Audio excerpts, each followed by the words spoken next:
नमस्कार, माझ्या शाळेचे नाव सेवाश्रम विद्यालय बोईसर. मी या ठिकाणी प्रयोगशाळा सहाय्यक म्हणून काम करत आहे किंवा कार्यरत आहे मी सध्या आता. तर आमच्या शाळेमध्ये मी ज्यावेळी आलो इकडे 2015 साठी आलो इकडे बदली होऊन, तर त्यावेळी हे मशीन मला दिसलेलं, फक्त त्याचा वापर अजिबात नव्हता. तर तो वापर म्हटलं माझ्या डोक्यात आली एक बुद्धी की बाबा त्याचा वापर करावा आपण. म्हणून ह्या ज्या स्लाइड दिसतात तुम्हाला, ह्या स्लाइड आपल्याला उघड्या डोळ्यांनी स्पष्ट दिसत नाहीत ह्या स्लाइड. तर समजा या मायक्रोस्कोपमध्ये आपला हा जुना मायक्रोस्कोप, म्हणजे मला वाटतं 1965 ते 70च्या दरम्यानचा हा मायक्रोस्कोप असेल.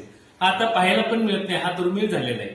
समजा मी ही स्लाइड दिसत नाही आपल्याला उघड्या डोळ्यांनी, तर ही स्लाइड मी याच्यामध्ये टाकली तर ती स्लाइड एकदम स्पष्टपणे मुलांना आपल्याला दाखवता येईल. ए रे बाळ इकडं.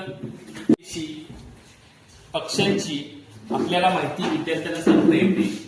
स्पायरो समजा, म्युकर, सर्व मुलांना ह्या स्लाइड दाखवून त्यांना त्याचा अभ्यास करता येतो किंवा आपल्याला अतिमहत्वाचं सांगता येईल. आता हे बघा, हे स्पष्ट पूर्णपणे दिसते आपल्याला. उघड्या डोळ्याने जे दिसत नाही ते याच्या स्लाइड मधून आपल्याला दिसतं.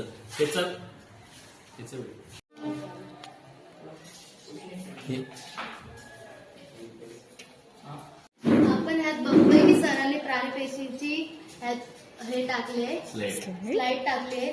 ती आपण ह्यातून बघितलं तर आपल्याला स्पष्टपणे दिसते की जी आपण उघड्या डोळ्यांनी बघितले तर ती दिसत नाही आणि ह्यात नीट दिसत आहे. काय काय दिसते तुला त्याच्यात?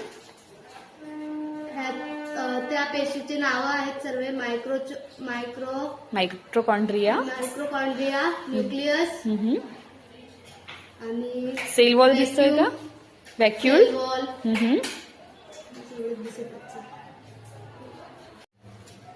तर हे जे आम्ही विद्यार्थ्यांना दाखवतो, विद्यार्थी अगदी मन खुलास राहतात आणि त्यांना एक इंटरेस्ट वाटतो की त्या सायन्समध्ये काय आहे, सायन्समध्ये काय लपलेलं आहे ते या सूत्रदर्शिकेने दाखवून दिलेलं आहे. धन्यवाद.